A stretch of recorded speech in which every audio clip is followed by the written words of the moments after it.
indivisible, with liberty and justice for all. Thank you. This meeting is being televised by Chelmsford Telemedia. Is there anyone else present who plans to record? Okay. Before we start, Mr. Thomas would like to say a few things. Yes, I'd like to request a moment of silence in memory of Bob Bennett, who was a longtime administrator, and Carol Pilot, who's also a longtime administrator. She was vice principal at Parker for a long time and then came to the high school to be the head of guidance.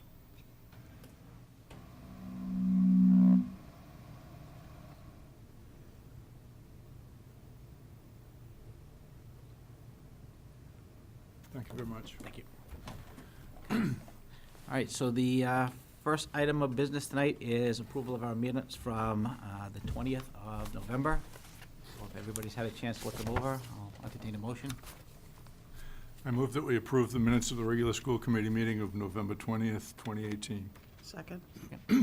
Any discussion, any corrections? Okay, all in favor? Aye. Aye. Any opposed? Any abstentions? 5-0. All right, next up are our Chelmsford High School representatives. Last week, the first class of the English Honor Society at the high school was inducted. The Fall Sports Awards was last week, where student athletes were recognized for their hard work in the fall season. And ALICE training for all students will be tomorrow at the high school. Our National Honor Society induction will be December 10th in the PAC, and the winter concert with the chorus, band, and orchestra will be on December 12th. The Atwee concert, so the All-Town Wind Ensemble, will be December 20th, and over the next few weeks, Mr. O'Keefe's sociology class will be going to the Shirley Prison on the 5th, 12th, and 19th. Okay. Anybody else have any good news? Yep, just a few items for good news tonight. So our tech engineering department worked with our cheerleading team. They have a fundraiser tonight, so they were able to make them all the signs that they needed. So that was really great to be able to use the students that are in the classrooms, because that's really the purpose of them. Roz Bonner, who is an 8th grade science teacher at McCarthy Middle School, and Carol Brule, who's one of our biology teachers at Chelmsford High School, were our members that are chosen to be on the MCAS Council with DESE. I'm going to assume that's for science, because they're both science teachers, to be looking at the test that will be coming out for the next generation science standards. And then our middle school and high school students played at the tree lighting ceremony on Sunday. So they got together, and they have a cute little picture too with everybody in the nice little gazebo. And Jassy Dukes from McCarthy Middle School and Ryan McElliott from Parker Middle School are the Geography B winners, and they'll be taking the qualifying test to see if they'll be going to the States. Anybody else have anything good news-wise? Okay, so we're now to our public comment portion of the meeting. If anyone would like to speak to the committee about any items on tonight's agenda, please come forward, state your name and address for the recording secretary. Was it just that previous? Yes. So no public, okay. So we'll move on then to new business. So, Thank you. First, actually, presentation. We have two presentations this evening, but the first one, I'd like to invite the McCarthy Middle School administration, Principal Kurt McPhee and Assistant Principal Kerry Calabrese, and they're going to share with us some happenings at McCarthy Middle School. Good evening, Welcome everybody. here tonight. Good evening. Thank you for having us. It is great to be able to share the good happenings that are going on. As I was out in the lobby, so often all we hear are the negative things that get out there. So it's good to be able to highlight the great things that are happening within our system with our kids. So first of all, very happy to be here.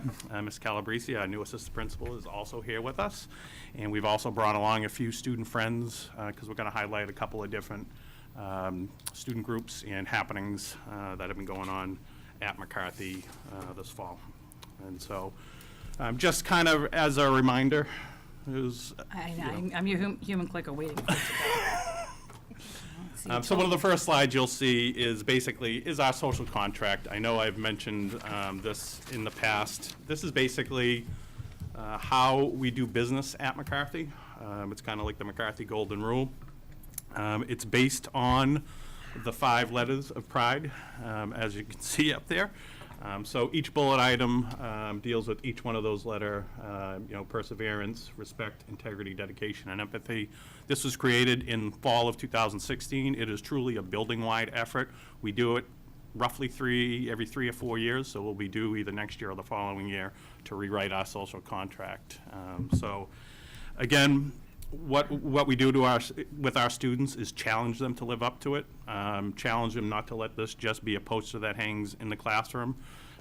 So again, as we meet with students in large groups, we kind of always bring it back. These are our basic expectations. Anybody that walks through that front door at McCarthy should know this is, how everybody's expected to behave, students, adults, staff, everybody. So one of the things that we've had a primary goal of our staff over the past few years, it has been and continues to be the idea of making connections with our students. We really want students to feel connected to somebody or something at the school. As research tells us, if students do feel that connection, they're more likely to be successful in school. And we've been bringing in PD for staff. Our hopes is through their interactions and the language they use with students and the routines they build into their everyday instruction, that they can foster those relationships with students. Students are complicated these days. For these reasons, we want students to feel connected. So if they are feeling something is going on in their lives, they know there's somebody they can turn to, to talk to. So again, that's been a major goal within our district. Bringing Kerry along as our new assistant principal has been great because she has brought a wealth of information and knowledge and has been a real resource for our building in the area of positive behavioral interventions and supports. She's been doing this work in her previous couple of districts, and she's really, taking the ball and running with it on our team. So I'm going to turn it over to Kerry for the next. Thank you, Mr. McPhee. Just to reiterate what Mr. McPhee was explaining, our whole framework around positive behavior interventions and supports, otherwise known as PBIS, the focal point and the foundation for everything we do within that framework is connectedness. Connectedness, as Mr. McPhee had said, really launches student achievement when students from a variety of backgrounds and who have a variety of strengths and weaknesses, if we can create a sense of belonging for students within our school building and have them feel like they're an integral part of our school community, we will see academic success and academic improvement. That is research-based. So what we've done at McCarthy since the beginning of school is use that sense of belonging as a foundation block for ourselves. And some of the things that we're bringing in is we're really taking advantage of the allowability within the framework to positively reinforce and positively recognize students when they are meeting expectations and exceeding expectations. And that can be done in a variety of ways. We started very simply. We took a look at how we recognized our students in their academic success on a monthly basis. And there are students that will perform, in ELA class and math class and some of the heavy contented subject areas. We noticed that there are students that have academic struggles and may not reach the level of some of the students that are already there at grade level or exceeding grade level expectations. So with that in mind, and again, trying to create that sense of belonging, we brought on board our specialists to add to our monthly recognitions. So students that are musically inclined or physically active or really have a tech mind, these are special content areas that are built in the course of their schedule for them to explore. And a lot of our students shine in these areas because it tends to be hands-on. Music itself speaks volumes. The way that students can read music and get involved in so many different ways here in the Chelmsford school system. So we thought that not only does it create more value to the content that the specialists are delivering to our kiddos every day, but it's also giving opportunities for students to be recognized under our roof in a public setting in areas where they shine versus always having that academic pressure and feeling very contained, like that's the only way a student can reach success, so that's the only way your name's gonna get up on a slide in our building or announced during announcements. So we have expanded the way we look at kids and what success means in all of our classes, just not in, we're not limiting it to our heavy contented areas. So we've had one run at it so far. The feedback from students and parents and faculty has been overwhelming. We're doing it in a public setting that does not impact the course of their schedules during the day. We're using their downtime during their lunch period to recognize the students and award them. They've been given certificates. The students in the audience during this are very, very excited to see their friends and classmates excel in all different areas. So that's one step that we've taken since the beginning of the year. We're also incorporating a token incentive system where students, no matter what the location is, as they're traveling through the building, they can be positively recognized for going above and beyond, helping teachers out, being mindful of themselves, being mindful of others when they're traveling from, Class A to Class B. So we've created this system, and students who are recognized, randomly and seen by teachers are giving a ticket, a token, and we're having monthly raffles to also celebrate them for always doing the right thing. Something else that we're moving to, our next step, we're really in the process of this right now, is to really build in some of that belonging and mindfulness and connectivity into our daily language at McCarthy. We have a fabulous team on our PBIS team. The members are outstanding. It's a variety of teachers from all points of the building. And what they're doing is they're helping us to marry the expected behaviors that we want to see inside classes and out, as well as bringing in some of the mindful language. We really want kids to understand you need to be aware of yourself, and along with that, you need to be aware of others. So what we have done this year is start to incorporate that language at the beginning of every day at McCarthy. So during morning announcements after the pledge, instead of just a solemn, quiet moment of silence, we create a focal point during that moment of silence. And during our announcements, we have now built something in called our McCarthy Mindful Moment. So students will remain standing after the pledge, and we will prompt them on anything from their effort or manners or acceptance and tolerance or academic readiness or just day-to-day behaviors. So we build in quotes. Some of them are famous from, proverbs or historical figures in our history, and some of them are just inspirational quotes. But we always take that, we water it down to be student-friendly, something that, they can take away with or keep as a thought in their back of their mind. We also incorporate that. It has a second layer to it. It is common language that we're trying to get faculty to use as well.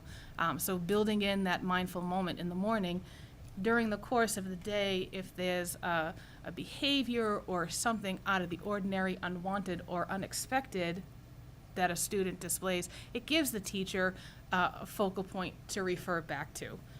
We're working very hard to build a common language where all students, parents, and faculty in our building understand and use, because we know what outcome we want. We want our students to be academically successful. We also want them to be proud and active citizens in our community as well. So, yeah, we had our first go at it in November. We had lunches on a particular Friday, and the lunches were set up a little differently. We had music playing throughout the lunches. We announced the Student of the Month awards, and then we drew the raffle winners. And one particular student won in grade 7. He got a standing ovation from the entire cafeteria. That moment alone was, basically worth, and seeing Priceless. what that meant to that child. So we're looking forward. December 21st, right before the vacation, we'll be announcing all of our November winners, and So feel free to, join us for those free lunches, anybody sitting around this table. So, just jumping back, I don't know if we'll be, hey, it all seems to be working. One that's on his computer now. McCarthy is a busy place. Got a lot going on there. We've continued to run a very popular cross-country program in the fall, well over 100 kids involved with that. Students ran in the statewide Gloucester meet. It always seems to be like in the 30s and raining and windy when they run along the coast. But they ran again this year. They had a lot of fun. We didn't necessarily place this year, but it was still well-attended, program. Roz Bonner has taken up our Science Olympiad this year, so I think that, again, number of kids involved with this. We've had up to 50, 60. I think we have about that same number this year. Students will be involved in the statewide Science Olympiad that is at Worcester Polytech. In the past few years, we've placed in the top 10, so we're very proud about that. One of the two groups of students I brought with us today is a group of students from our Stand Up McCarthy group. I'll have them come up in a second. And they could talk about kind of what that club means to me. And we talk about feeling like you belong and feeling a connection. We want all students to feel that connection. So we saw a need last year, and I had a few staff members step up, and we've created Stand Up McCarthy, and I'll bring up those students shortly. We've continued to have a lot going on within our music department. Just recently, I know members of ATWE spent the day down with UMass Amherst in their music department. They got to play alongside with those musicians, worthwhile group. And then the other group of students I have with us today, the two groups that are with us are in bold, are students that have been involved with Project 300. I know we've heard an awful lot about this. So we've been now collecting 42, 43 years. Al was one of the founding fathers of Project 300, so I have a group of students. So with that, I'd like to invite up our Stand Up McCarthy students. They can kind of take maybe the three middle seats, and Mrs. C and I will sit on the ends.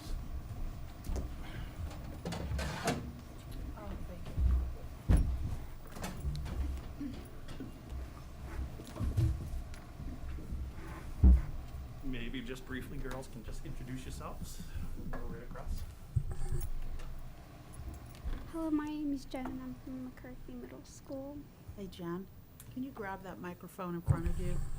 Great, because I can't hear you at home unless you're speaking right into it. My name is Leia. My name is Allie. Oh, Perfect. sorry.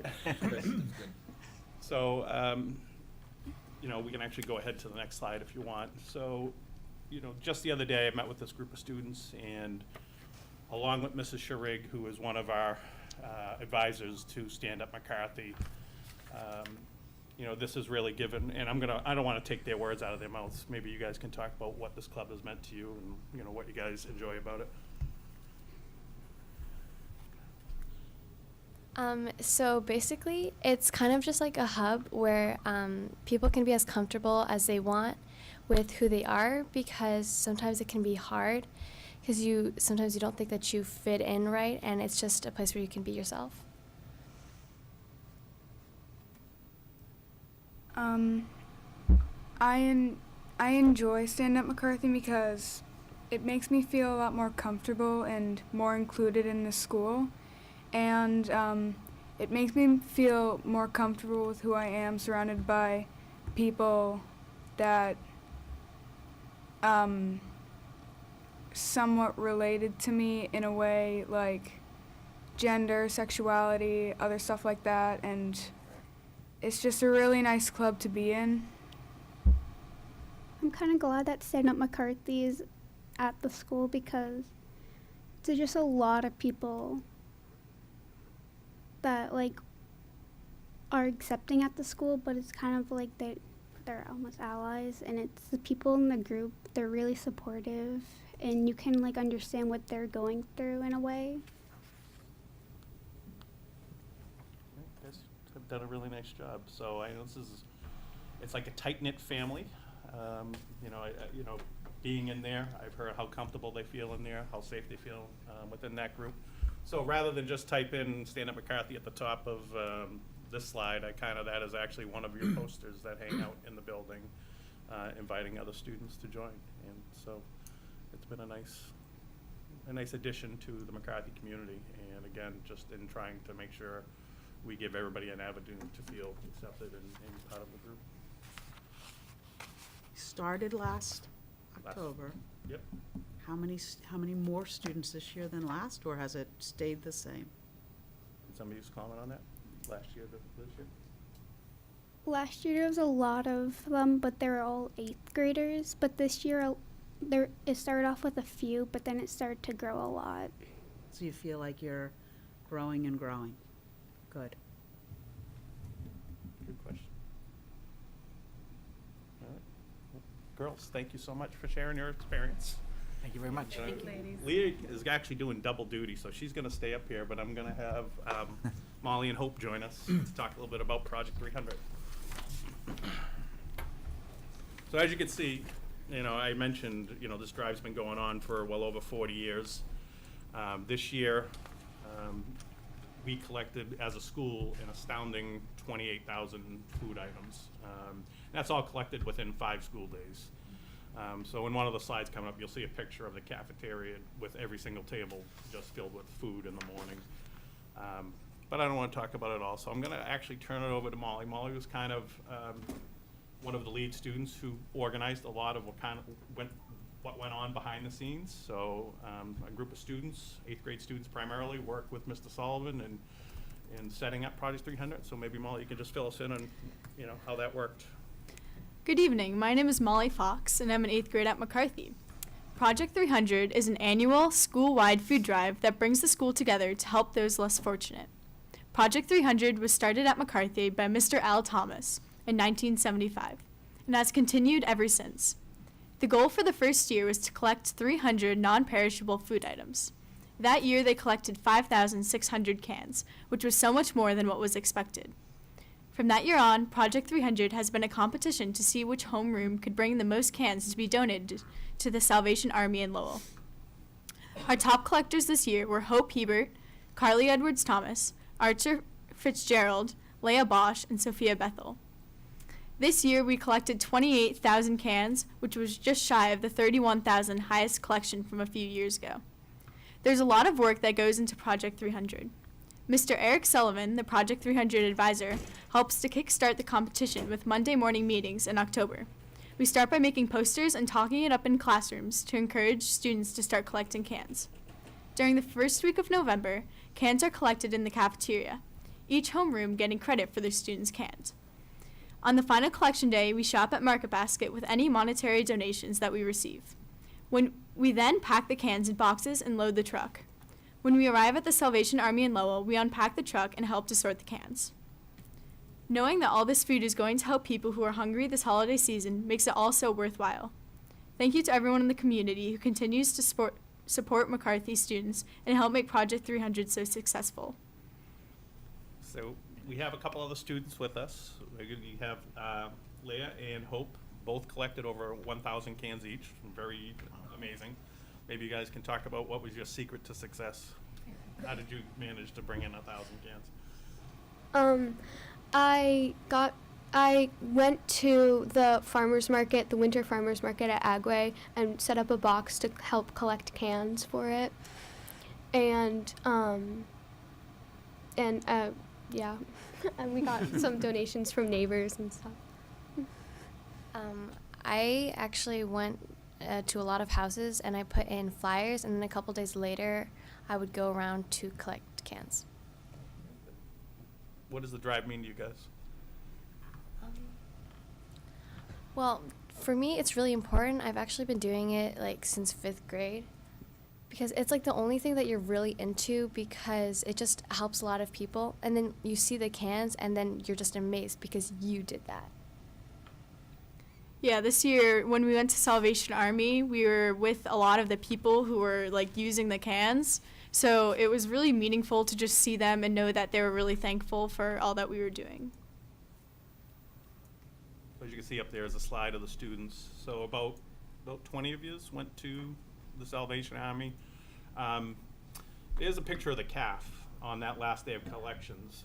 And within about 45 minutes, that was totally empty. And the truck was packed. It was kind of amazing, you know, so you guys, very well-oiled machine as far as the way you work together to get that truck packed up, and very impressive work this year. Any questions? No, I'd just like to thank everyone that's been involved in keeping it going. And I'd also like to mention a couple of names of people who played a major role back in the olden days. But Ted Delsky, Dick O'Donnell, and Pat Mesiti were three people that really were high energy and got the kids going. But I'm really appreciative. And you think, why just 300? We got 28,000. I wasn't sure we were going to get 300, so I picked the number I thought that we could get. So thanks again for keeping it going.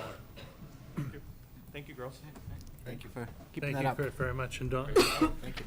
Good to go. Carrie, thank you as well. Yep. Thanks. Thank you, everybody.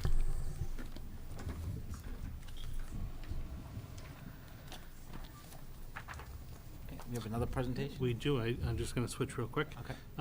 We can actually have Dr. Tanini come on up. Linda is one of two teachers who actually participated this past year in a program called Teachers for Global Classrooms. And I'm not going to steal your whole show, so we'd like to welcome up Linda, and she's going to share a little bit about her work that she did last year with us. So, welcome, Linda. Thank you. Hi, how's it going? So I'm going to be talking about the program Teachers for a Global Classroom. It was a program that both me, Brian Atchison, and I were involved with last year. He's also another fellow science teacher. Unfortunately, he couldn't be here. He was not feeling well right before this presentation. So I'll speak of my experiences and talk a little bit about what the whole process was. So we started with an application process that we filled out in, I think, January of 2017, and we got word of our acceptance around July of 2017. And what happened was about 400, from what I understand, about 400 applicants had applied, and throughout all the United States, 76 were chosen, and we were part of that cohort for that 2017-2018 year. And the 76 teachers were eventually separated out into 6 groups that were able to travel through different places throughout the world. I went to Indonesia, and Brian went to India. Some other people went to Brazil, Colombia, Peru, Morocco, Senegal, different parts of the world, all over the place. So that was the application process. You just give me the eye when you want me to click it. Oh, sorry, you're the one who's clicking. Sorry, I was looking at Linda. All right, and the purpose of this program, this was done by the United States State Department of Educational and Cultural Affairs, and there's really different purposes of what they want to do. The first was a teacher training program to introduce globalization into the classroom. One of the things that I learned very much about, and I'm seeing and hearing much more about in terms of education, is the Sustainable Development Goals that was set up by the UN a couple of years ago. These are 16 or 17 different goals of basically the different countries around the world are working toward to help better the world overall. And some of it's also in education to help teach people things like clean water, climate action, reduce poverty, food for all, things that, just to help improve the world. And so that was part of our teacher training program. It gives us, as teachers, an opportunity to learn about the world and to bring that experience to students. The value of learning about different parts of the world we do know about, and traditionally in the past we've done student exchanges, but this is a way for teachers to reach a lot of people by us going over there and reaching the students there, and also coming back and experiencing that and incorporating that into our classrooms too. So one teacher can influence lots of students in that period. And lastly, one of the other goals was to increase diplomacy around the world. Some of the countries that we went to have very limited views of what the United States is about. So we were cultural ambassadors. People are going there, explaining what United States is, what we're like, showing how welcoming we are, contrary to what they may hear in the news, et cetera, in their countries. So that was part of it too. Like I said, we applied for the program and we got accepted. We started our program with a intense 10-week online program in the fall, where all 76 of us were communicating with our instructors, sending in course lesson. We had to come up with a web page, create lesson plans, et cetera, and peer review each other through the process. A lot of technology was introduced to us, which was mind-boggling in that aspect too. Besides learning how to Instagram, but I also had to learn how to create a website, but also other teaching tools too that I still started using in my classroom too. Padlet became something I was like, this is really kind of neat, and how I can incorporate it to get lessons from and feedback from my students. Things to that nature, which was just, again, all provided for and really opened up how I can start communicating with my students. After the fall program was done, we then had a symposium. It was a 2-day symposium in Washington, D.C., where we got to meet each other. So we had been talking to each other for 10 weeks, and it was exciting to get to meet each other. Learned that we all had very different accents because we were coming from all throughout the United States. We got made fun of for our Boston accents a bit. But also got to learn, again, more teacher training and more incorporation of how to globalize your classroom, different perspectives along the way. Then after that was completed, we started traveling. So different cohorts left at different times. I went to Indonesia in July. And then finally, the last part of the program was, after we did all our work, we had to create a global education guide, which is available online, and I have a link for that at the very end. This is for any teacher or anyone who wants to learn more about it, or want to see a sample lesson plan, or even read some information about the traveling and what is the SDGs. They can actually access it, and it becomes a tool. And it's something that I like to continue adding on to, so not just I would be using it, but anyone in Chelmsford who wants to, or throughout the United States wants to, can use on their own. So this is a little bit of Brian's trip. So I don't know much about what he did. I didn't know he went to Delhi, learned a lot. So if you want to kind of fast forward. Yeah, we can fast forward until we get to the Indonesian ones. Sorry. Poor Brian. He had a great time. For us, our travel, for me, the travel started in Indonesia, the capital city of Indonesia, which is Jakarta. Oh, sorry. Yep, that's good. I was there, we were there for 5 days.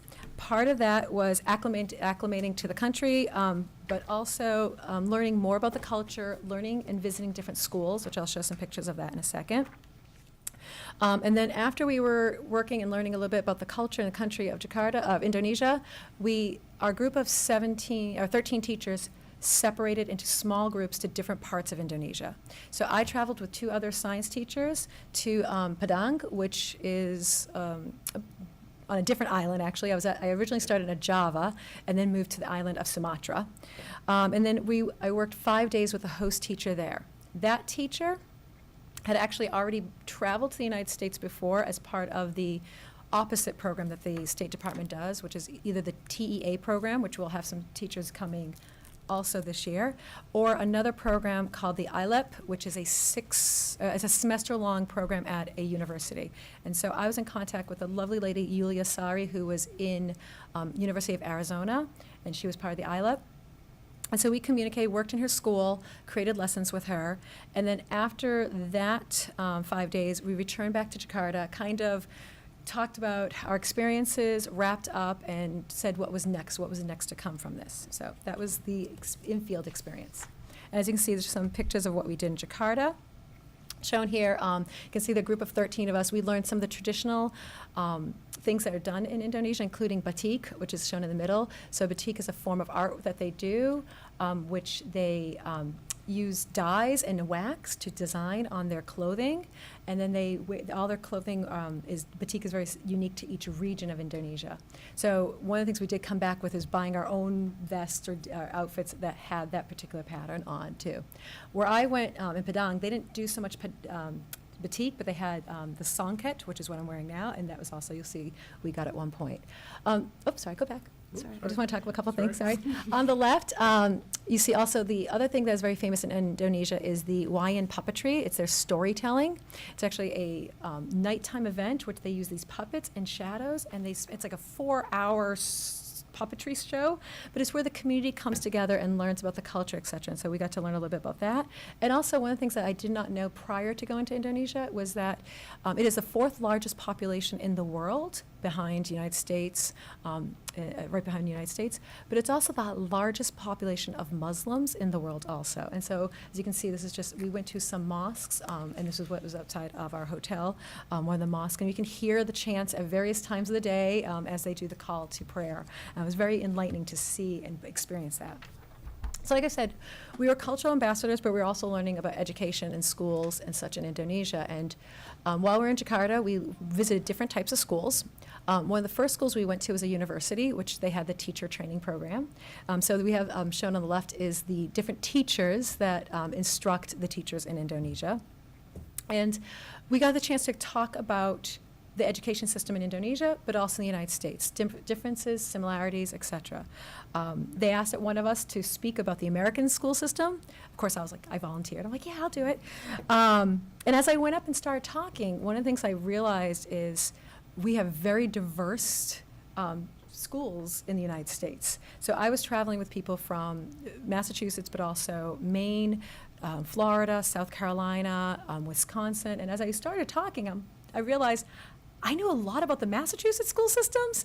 I didn't know much about everybody else. So they ended up helping me out quite a bit. And I noticed how diverse our schools were. And that was a concept that they didn't really understand, was how very localized our education is in the United States, including also how the role of also school committee. I had to try to really explain how some of the policies come in, et cetera. And that was very unique for them. They have a national curriculum. One of the first schools that we went to was a private school, and those are some of the students and stuff that they did for us. It was a private business school that was a vocational school. The only things they taught at that school for vocational is business and hospitality. So as you can see, they're showing their traditional dress, some of their culture and foods, and introduced to us. And on the bottom, I showed, I have a picture of a book called Words. One of the things we also did was we visited the Fulbright institution in Indonesia, and they talked about some of the stuff that they're working with the people in Indonesia. They have some opportunities for students, even like our students, if they want to travel, maybe try teaching in a different country.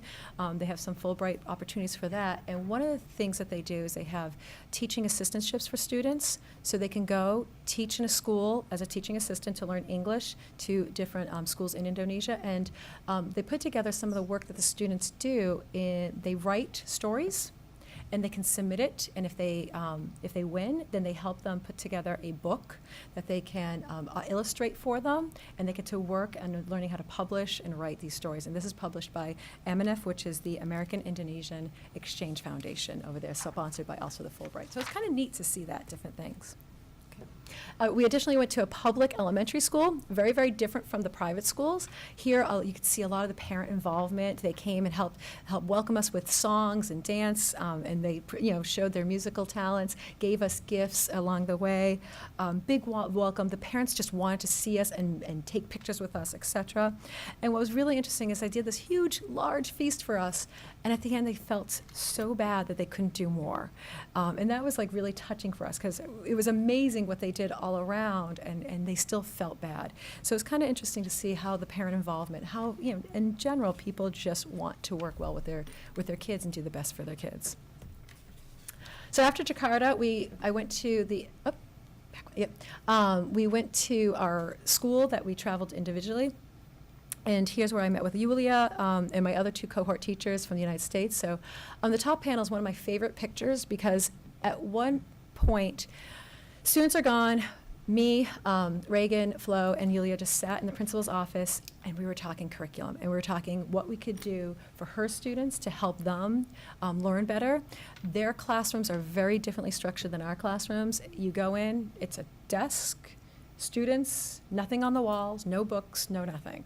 And it's very much lecture, and they're supposed to learn it. Yulia, having gone to the United States, started incorporating experiments and whiteboards and having kids give formative assessments, and she just wanted to learn more. And so we sat and just started working together. And to me, that was just so powerful, because it was just really just shows how teachers all have the same goal. No matter where you go, we have this passion for our students and just wanting to make sure that they get everything possible that we can give them along the way. Normally during, in Indonesia, the first day of the week, and we got to see this, was the flag ceremony. All the students come together, they do their pledge, they do their national anthems, and the principal is shown here speaking to the student body. It was really neat to see their principal and how he interacted with their teachers and students. My colleagues kept saying how warm and kind he was. And I was like, yeah, he's nice, yeah. Not that he wasn't, But that's when I realized afterwards how we have very similar things here in Chelmsford, and I shouldn't take that for granted, how we have such warm, awesome community, teachers, et cetera. And it was something I was used to, and I realized how my fellow colleagues weren't as used to that. And so it was just something like, oh, I should have realized that, honestly. So it was kind of nice. And then we returned back to Jakarta, again, visited some other schools. One school I just want to show, and you see the little statue up there, was a school that Barack Obama attended when he was a child. I did not realize he had gone to, these are the things I learned. I'm like, wow, he went to Indonesia. And my friends were like, yeah, didn't you read the book? I go, no, I didn't, sorry. Got a book to read now. So it was kind of neat to see that and see the schools that they learned along the way. We discussed where we could go as teachers. So after we're done this, what happens next? There is grant funding available now that we are alumni through this program, so next year I can apply for that. And that's, again, some of that might be continuing that globalization, how to incorporate with my students, keep working with teachers throughout the world. Right now, through this exchange, one of the other teachers was in Maine. He started up also kind of a globalization in his classroom, and he's connecting teachers in the United States with anyone around the world. And so I said, sure, sign me up, and I am now in contact with an art teacher in Malaysia, and we're trying to figure out how we can work together, both our curriculum and her curriculum, to help with doing sustainable development goals along there too. So that's something I'm excited to work for too. Some of the things that me and Brian talked about that we learned is, again, some of the similarities that we saw throughout the world. High demands from our government to certain standards that we have to always fulfill, and as teachers trying to balance those demands and the needs of our students, always. Needing always more resources. Yulia was just very excited when we brought over whiteboard markers. And it was one of those, like, I need to set up a little care package for her and just bring over a lot more whiteboard markers for her and things like that, things that we take for granted, but for them, I was very excited. Teachers have passion no matter where you are. That's something that I really took away from this. They try to do everything they can with what they have. With this world of ours, we can really communicate a lot throughout the world, which is kind of neat to see and do. It's amazing how small our world has become in such a short period of time. And also, you know, things we learned, like the value of clean air and water. We see the reasons for these sustainable development goals in some ways. Jakarta recently, Indonesia and Jakarta had a Asian Games right after we left. This is like their Olympics, only the Asian countries. And their river was so polluted that they decided one of the best ways to clean it up, it was just to put a tarp over it so no one had to see how dirty it was.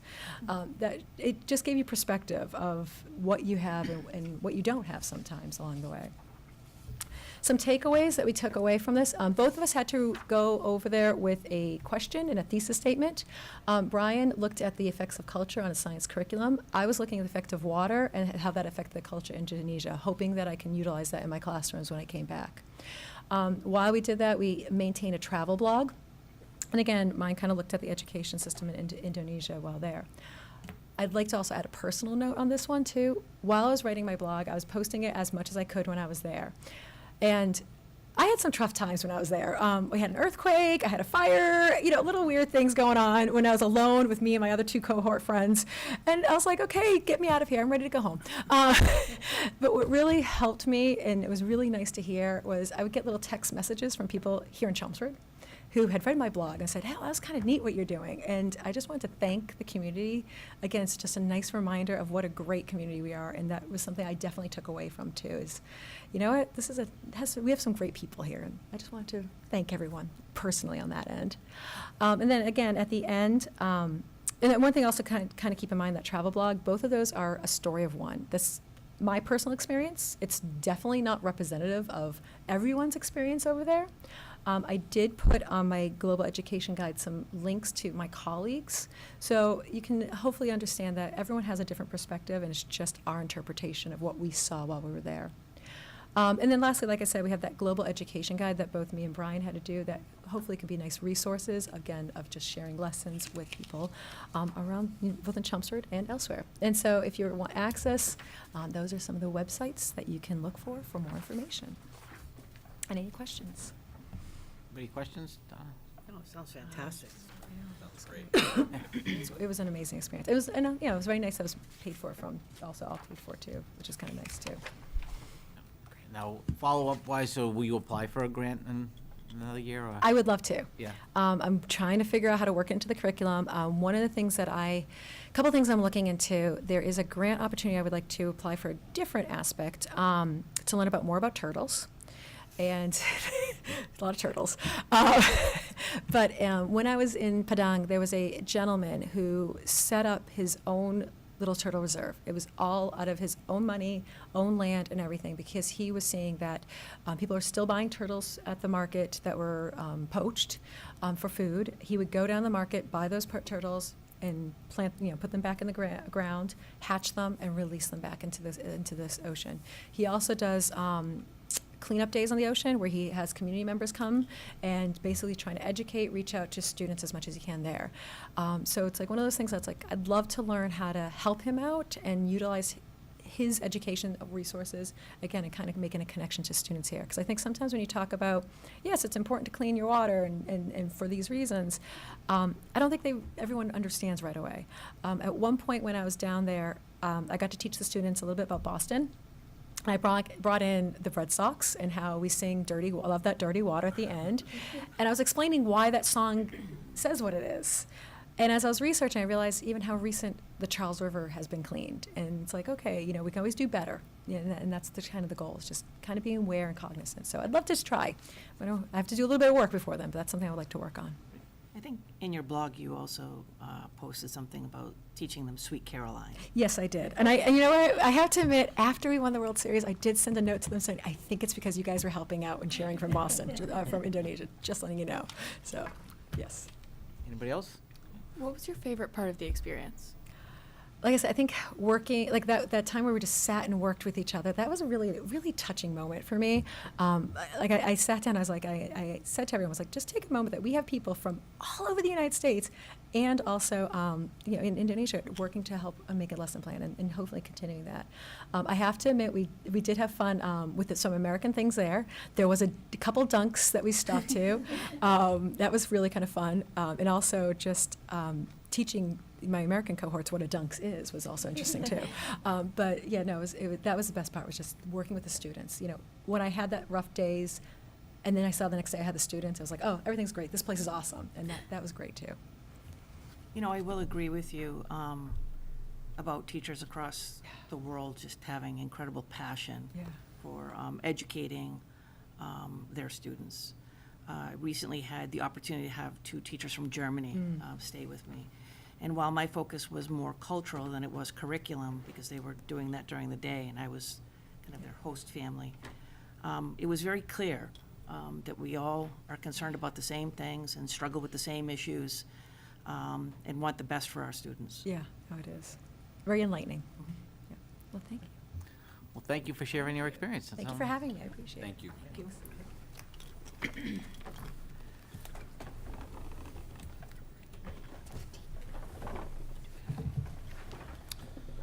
Next up. All right, third item on the agenda is a follow-up from our previous meeting regarding the future school committee public forum topics. The last time we met, I said we'd go back and talk to the police department about available dates that last week in January, and they're pretty open that particular week. I had them tentatively book the Tuesday evening because we typically do Tuesdays just for continuity purposes. So if that is a date that you would like, we certainly can utilize Tuesday, January 29th at 7 in the police department. That, when you walk in on the left, I forget exactly what they call it, not the training room, the community room. But we can use that for our location for our site, and then that also allows Chelmsford Telemedia to tape it, which is pretty convenient. So I just want to get back to you and let you know that that date works if you want us to commit to it. Like I said, we tentatively accepted it, but I can have Debbie follow up in the morning and permanently do that. And then just talk about, again, finalizing topics and what presentations would be, and we'll help push some of the advertisement for it. Yeah, so I think our next step, if this date is acceptable, is to come up with some sort of an agenda. So I know, Barbara, you're interested in, Donna, if you guys want to collaborate and kind of talk about what you'd like to see on the agenda for that night, and maybe bring it back to the next meeting. Sure. And we can kind of discuss that and hash out any kind of details. All right, I'll block off the date, get that confirmed, and then I'll leave this item on the agenda for the next meeting, and we can talk about it further that night. All right, next item on the agenda is new school committee orientation. One of the things that came out of our self-evaluation in the summer that we felt we were lacking as a committee was some sort of orientation program for new members. So when they come on board, they kind of understand what the responsibilities are and what the different aspects of serving on a school committee are. So, to kind of kick things off a little bit, I did a little bit of research and looked around, and one of the things I saw is that some school committees do have a handbook that they provide to their members that kind of outline some of the things that would be nice to know, I guess, as you're first starting in your adventure on the school committee. So I tried to go through a couple different handbooks from a couple different places and cull out some of the things I thought were pertinent to us, add in our own elements. And so what's in your packet tonight is a draft copy of a handbook, which obviously we can discuss and we can add to, we can take away from, as people think is necessary. So I don't know if anybody's had a chance to look at it, if we want to have a little bit more time, or there's a couple things we can discuss this meeting. We can always kind of finalize that next meeting and then go from there. So anybody, any comments or? Oh, yeah, I think it looks fantastic. Thank you very much for, kind of kicking this off. One thing, I actually have a couple notes and I can share those with you. But the MASC has some places on their website that new school committee members can go to, and there's like frequently asked questions and things like that we might want to include in our resources. But they also just had some good information that we may want to include in the handbook as well. And then the other thing was in the appendix to include just a checklist, maybe to get people just started, of the things that they need to remember to do, from taking the ethics class and the charting the course class. And I have that typed for you too that I can send to you, making sure they learn how to sign the warrants, and just some things right off the bat that, that they may, getting a computer and an email address, those kinds of things that would, as I said, just kind of things that you may not necessarily think about, but just help them acclimate a little bit more quickly. Okay. I'd like to make sure it's available before people even decide to run. Yeah, yeah. People shouldn't just run and be hit with a million things once they're elected. They should know what they're getting into. It's a lot of work, and I don't think a lot of people understand that. Anything else? I mean, again, I know it's a lot, so, if we want to take a couple weeks to look it over and come Yeah, back. that with would be it. great. Yeah. Thank you. Nod to Dr. Hirsch, I do have an appendix with acronyms, and I'm sure you could, Love it. sure you could add to them. I will add to it. Just try to pick a few out, and to Al too, so Al loves his acronyms too, I know. I also tried to, after going through it the first time, I wanted to make sure that we were kind of following along with our new policy, so I did put some references to the policies. So at some point, when we do finalize this, I think, like we did with the faculty handbook, we could digitize it and almost make those links to the policies, so that people could click on and see what the policy is saying and how it matches up. So Even to Donna's suggestion, like if there was a link to like the FAQ on the MASC website, MASC, we can embed that in the document, and then just if you're on the website, link off it to go to it.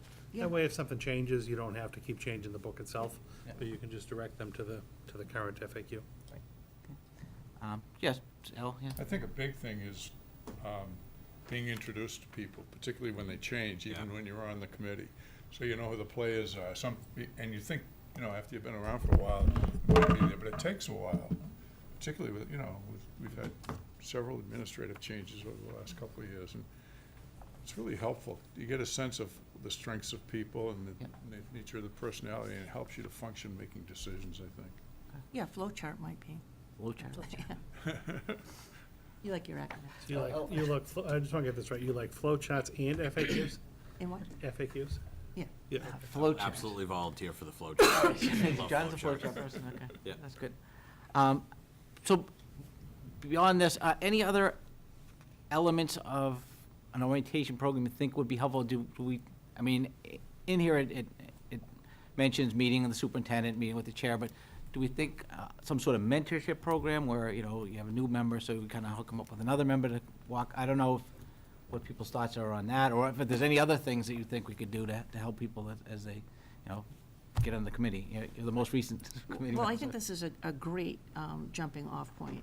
Yeah. I think that there's so much information that comes at you right away, and so to be able to have one place that you can go, that you can look at to help you kind of guide you through the whole orientation process. And I think actually one of the other things I had thought about was having a list of important documents that people should look at, like the budget, the comprehensive facilities assessment, and things like that, so that as you're getting acclimated, you also know what some of the most valuable or important documents are that you should be looking at, our strategic plan, our goals for the school committee, and things like that. I think there is a list in there somewhere, but again, making them links to those, so that, Right. you don't have to necessarily include them in there, but if somebody wanted to see what the budget Yes, looked like, I just meant they a could click link, on that yeah. and just get Yes, to that. exactly. Yeah, so we could definitely do that. Sure. I like the idea of a mentor program. I think the ramp-up time for school committee is actually longer than people realize. Just the ramp-up, you don't really get a groove until after probably the first year. 3 years and I'm still learning. Right, somebody to help you, first time you have to go and sign a warrant, and so you know what you're doing and what you're looking for, and Joanne is always helpful, but, those type of things that, you don't even think about when you're running for school committee, and next thing you know, I'm gonna go sign a warrant, you're like, what's a warrant? Where do I go, and how do I do this, so. Yeah, I think that should be urged. Anyone who's considering running should read the book, Yeah. because, you don't want to take on more than you can chew. I also think that this is really important in terms of the culture of the school committee, because I think that it shows that we're setting standards for ourselves, that we have a common language, a common goals, a clear understanding of what's expected of us.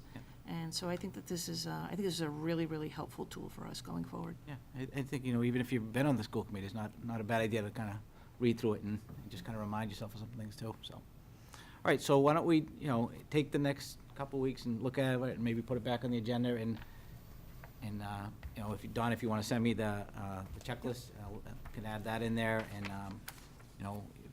has any other ideas I want to add in, or if you read something and say, we really don't need that, or, we could probably say that a different way, just let me know that, okay?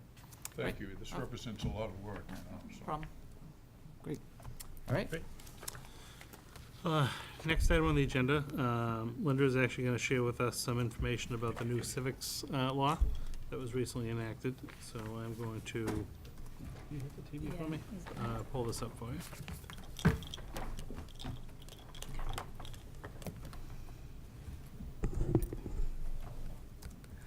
So I thought it was important that we at least get a brief overview of what's happening with this new civic law. Stephanie Quinn, the Department Coordinator for Social Studies, is actually coming in at the next school committee meeting. She switched with one of the other coordinators, so she'll be able to go a little bit deeper into some of these pieces and maybe answer some questions. Everybody's working together to try and see what is this going to look like for Chelmsford. So I thought at least get the update for you, because even in the slides from DESE, you'll still see that says bill. It's not a bill, it's a law. So on November 8th, Governor Baker actually signed the bill into law. And then prior to this, though, civics was actually a priority for the district. So it's not like, oh, hey, here's this new thing. Let's, now we have to start working on it.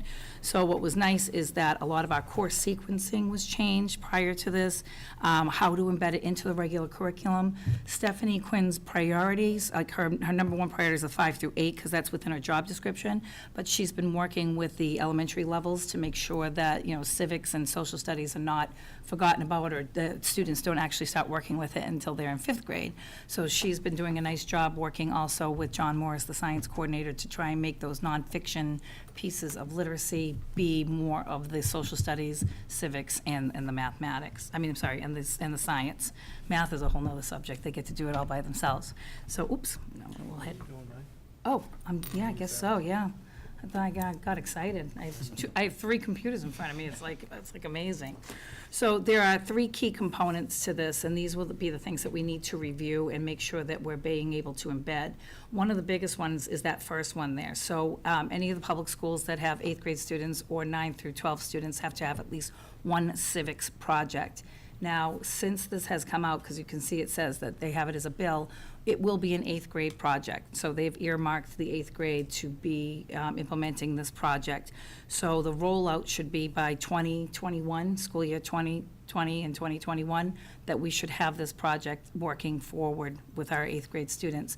And again, that work is already being done in the classrooms, so they're not just forgetting about, like, it's not just brand new. They've been really working together as an 8th grade team to see what they're already doing and then how this actually fits into what they're working on.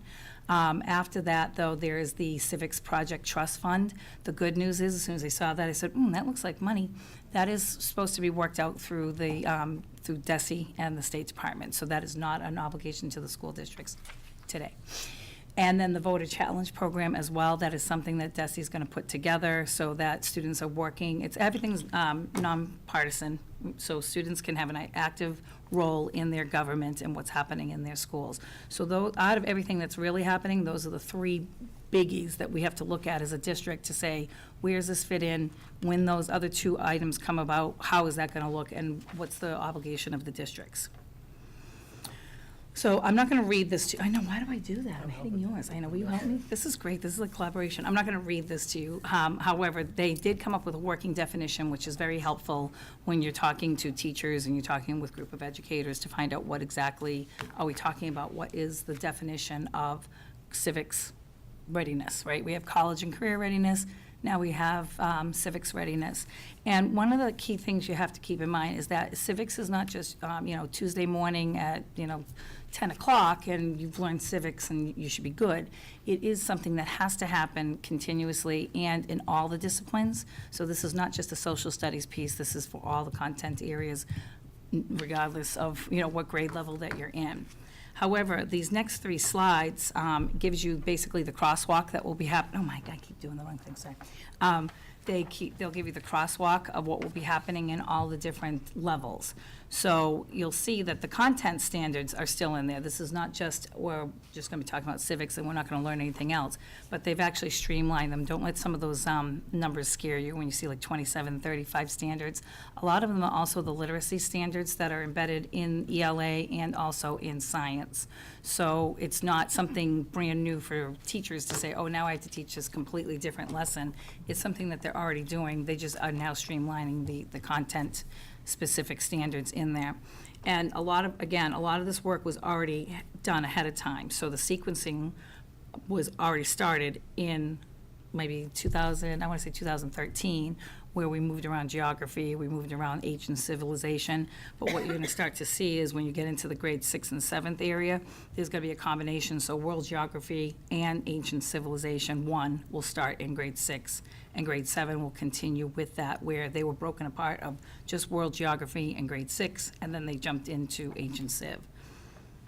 And then when you get to the 8th grade piece, you'll notice that it's going to be very Massachusetts specific too, right? So United States government and Massachusetts government. So that will be that project piece that I spoke about earlier. And we still have a pretty standard social studies program for our high schoolers. There's also many other electives that they can take. I'm sure our high schoolers can talk a little bit more about that if they'd like to. The Mass Core requirement for social studies is only 3 years, but most of our Chelmsford students take it for 4 years and then some, so where they're able to take those extra electives. So a lot of those pieces will start to come in play, but the high school doesn't have as much sequencing or pieces to work on. And what's nice is that we're able to work too with like the local government and bring that into the high school level. It would be nice to bring it down to the start with the middle school and the elementary, because students, they understand these things as well. And the more they can get involved with their community, the better understanding that they will be. So very, lots of words on this. However, this is how it's going to be organized now for the teachers. So when we get our standards books, this will now be by topic. Right now, it's just all the standards are just listed, and you try to embed them in, and then they'll have the different skills for each of that piece, and then they'll obviously be changing the numbering. Just when you get used to something, they go and change the numbering. But it does, although this looks scary, it looks a lot neater, in the print version for the teachers. And then now, what is it that Chelmsford's doing? So I talked a little bit about embedding that civics throughout the grade levels so that it's not just a standalone piece. we have to provide additional opportunities for inquiry and civic action projects. So again, thinking of like science, you know, what does that look like if you're doing some type of sustainable farming, right? So how is that gonna, and how does that affect your community? What's the inquiry that goes around with that? So it's a very natural fit for teachers and students to be working on this with this focus.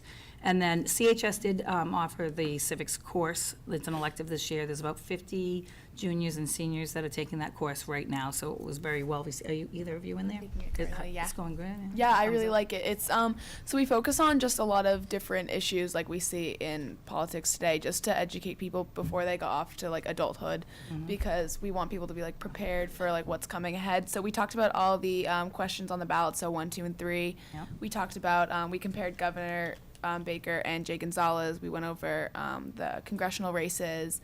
And just like addressing issues, like we just did a debate on affirmative action, because that's something that could affect all of us, because a lot of us are seniors. And just to prep, like soon-to-be voters, we have a lot of 18-year-olds in our class. They voted in this recent election, but yeah, I really like it. Every day is something different. We talk about a new concept every day, so Yeah, it's and you good can to- see how it goes along Yeah. with everything that you're doing. You can bring it to all your classrooms. And we just had, I mean, I know what that Paul Cohen was in the classrooms talking, was it one of your classrooms Yeah, that he were was in? in one of Because I my know we were classes, in there. yeah. He's come in, they work with League of Women Voters to bring that to the high school level for those students so that they are exposed to it. It's like all of a sudden you turn 18 and, okay, you can vote, now what do you do? That's not necessarily always the focus.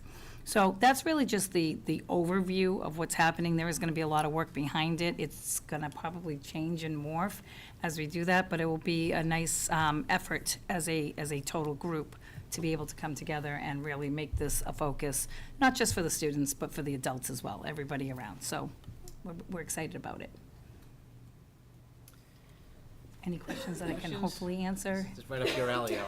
Oh, Claire has a question. She's raising her hand nicely. Sorry. So, is the United States and Massachusetts government and civic life going to be the class in 8th grade? Yeah, it will be the focus in Like, 8th grade. So it won't be world history anymore? No, they'll get world history when they start In going up to the high school. The high school? Yep. Okay. I really like that because I think that when you take it at the 8th grade level, you don't. You miss a lot. Yeah, you Yeah. really don't go into depth. So you get world history too, but that's the stuff that you already knew a lot of because it's the recent history. It's like World Yeah. War II. And I really like that World History 1 is going to be in high school now because they Yeah. haven't been offering the AP World History course Yeah, same with over AP the past government. couple of years. So It will be a better yeah. natural progression for, I think, the students. I was just gonna say, when he was at BU, I don't even remember what the assignment was, but in a public policy course, there were several of us that were supposed to do a presentation on basic civics, structures, branches, responsibilities, and all of that. And who's sitting there but Mel King? So we get all done, and then he said, now let me tell you how it really works. And that's the part that I'm really concerned, particularly at the high school level, that it takes place. Because you can do basic civics in an hour and it doesn't tell you anything. Right. Okay, what you really need to get into so they start to understand about dark money, the role of unions, basis for political parties, and it's, poor teacher's gonna be right on the edge all the time, but that's, if you only understand the 3 branches and how many people there are in the Senate and everything, you don't know anything. So my concern really is that it gets into what it's really all about. Sounds like you're going to be a guest lecturer. That'd be fine. Sign you right up. These young women could guest lecture. Yes. They spent their summer working, knocking doors, answering questions. They knew they could answer the questions for 1, 2, 3 easily. Yep. Very impressive. So I noticed that it looks like that we're moving in the direction of inquiry and civic action projects. Maybe a capstone, I don't know. So does that mean that there won't necessarily be any type of standardized testing in this particular area? Well, they're talking about bringing in standardized testing, but again, they've been talking about history testings For a very long time. for a very long time. And what does that look like even within our testing window, right? From April to June, we're in testing mode for grades 3 through even our 10th graders, right? It would be nice to see a shift to something more project-based. Project-based, and that's what a lot of people have been saying. So Michelle Ryan's been great. She's been coming out to our curriculum groups. She's with Department of Education, and she's been talking about the fact that the push would be more of a project-based assessment. Now, what does that look like? Are we doing the assessing? Is there a rubric? Again, this is going to take some time. The rollout looks like within what they've done in the past, like they give you about 3 years to try and get up and running. And, you know, in general, Chelmsford's done very well with that. Any of the new standards that have come out, we continue on with them, and we go back and we revise them. So it looks like if it's going to be inquiry-based, it would make sense for it to be a project-based assignment. I would really like to see Well, what we that's- could do to kind of push that forward, because, you know, I think we need to make this shift, at least in some areas, from the standardized testing into more of this project-based or inquiry type learning. Well, I think that's what Al is trying to say, is that, you know, you can just learn these things, that's great, but if you don't have a way to apply it, and that's for anything That we're is doing, true. right? You know, but if they don't have a way to really bring it to something that's community-based or that's going to affect them, then they're gonna say they learned it, they took a test, or they wrote a paper, and then off you kind of go. You have to live it. And the community can really benefit. I think it's a parallel to the Eagle Scout project. Okay, you work all the way along, and then, you know, particularly in Chelmsford, I think we lead the world in Eagle Scouts because of a lot of the work that's done with the conservation people. But that's just, I see it being along that line. I think anything that we can do as a committee to help advance that idea, you know, please let us know. Yeah, even coming in into the schools to have that conversation. I mean, who knew that there was a town manager? I'm sure there are a variety of students that are like, a what? Okay, sounds great, you know? They live in their world, right? And they don't know, so what's a school committee? What is it like to come to a selectmen's meeting? What is it like to sit through one of these meetings? What's the civil discourse that happens within that? Robert's Rules, we'll pull out the Robert's Rules book, down. I met with Desi, too, if there's anything that we can do to advance the idea that this should be more project-based. Oh, yeah, absolutely. You know, as opposed to another standardized test. I think, you know, we should definitely be on there and board. helping out with that. We'll just follow up with the town manager. The average life of a town manager is 3 to 5 years. So that opens up, well, why is it only 3 to 5 years? I mean, those are the kinds of things that when you come in and, you know, Paul talks, That's he's been here politics, longer yeah. than that, and there's gotta be a reason, and, you know, it's great stuff if you like that.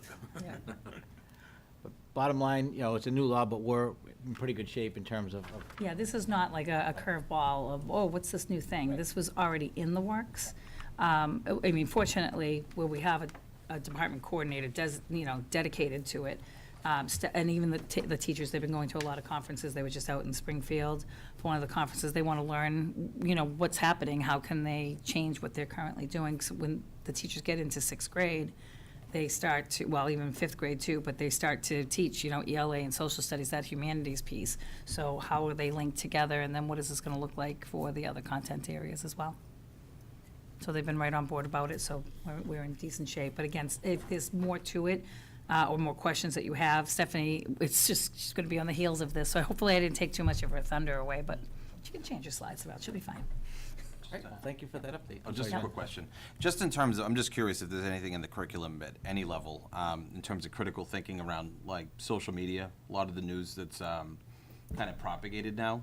I think actually the younger generations are a lot better at understanding that not everything is real, but is there anything like that? Oh, yeah, I mean, they have to have, especially even in social studies, they have to have, you know, relevant and specific evidence. They can't just, we don't let them just Google something. They would have to come in and show us how they actually found the actual media that works, and the teachers work with them, the library staff will work with them. That reference piece is always embedded into everything we're doing. So, I'm Yep, just curious. no, it's a good question. All right, thank you. Thank you. Next item on the agenda this evening is just providing you with a copy of our school improvement plans for the year. I want to thank Linda for actually kind of pulling these all together and streamlining them a bit. So thank you, Linda. So you have the school improvement plans for each of the schools, and you'll see that they're laid out in order. This has been something we talked about previously. Again, just kind of laying out what the different goals of the schools are, what the different action steps and strategies that they're employing over the course of the year to focus their work. And again, the school improvement plans are kind of predicated on the district improvement plan. And then obviously, the district improvement plan are what my goals, and they align to the school committee goals for the year are. So really, you'll see a lot of consistency and continuity of themes as you read through the documents. And then Linda also helped us get these up to each individual school's web pages. And I did ask, just as an aside, it's not part of this report, but I did ask each of the school principals to just, between now and Christmas, kind of go through their individual school website, take a look at all the different links, make sure that they're current and active, and do any cleaning up where necessary. But these particular documents you'll find under important documents at each of the schools. So Linda would be more than happy to answer any questions you may have love them. on these documents. Go ahead, go right ahead. Having been on a school improvement, I know that the configuration of the committee is a little different. You have your community members at large, some teachers. Can you talk a little bit about that? Yeah, so they have a school improvement council, and it is usually a makeup of your classroom teachers, obviously the school administrator and some parents, to talk about what are some of the needs of the schools. But it's not just, we're gonna come up with these goals that we just feel like doing. It does have to align with what the district is working towards. So especially when you have the social emotional goal, that's very helpful to have the parents on there, because they're the ones that the kids go home, right? And they hear what's happening. So they're just they're like a governing, guiding body to help put together what's going to happen for the schools. And if there's something that they can do to help, move those goals along, that committee is there. So it's a nice sounding board for the school administration to do this together. And you'll see, like Dr. Lang said, that there was a lot of common themes. So the elementary principals got together to work together on an academic goal. They typically work with me on an academic goal for all of the schools. And the social emotional goal that they have is different at the schools because they're in different places. Byham's doing one thing, down at South Road, they're a little bit more advanced, but Center is still trying to get up and running, so you don't see as many action steps there because they're trying to get the first steps in. But they can go back to that school improvement that committee to say, how's it going? So especially when you get to the status updates, because, you can write anything down, but if you're not checking on how you're doing it, it's just kind of, nice, looks pretty on paper. So those, they can say, where are we at and why are we not meeting that? Are there some brainstorming things that you can have there? So one of the things, and I'm not sure if it still exists, but we had a community member at large. And this was not someone who had necessarily anybody in kids the in school school. system. And I thought that was so important. Center always had one. I think Right. he's actually here several Required by times. law, isn't it? Yeah, I Yeah. think it is. I don't, Yeah. this is, I actually had a hard time finding school improvement plans on the DESI website. Yeah. It was called, I don't know if it's called something else now, but I could not find No, it. what's interesting is the only link off the DESI website is to almost back to 1993, when the Ed Reform Bill came around. Right.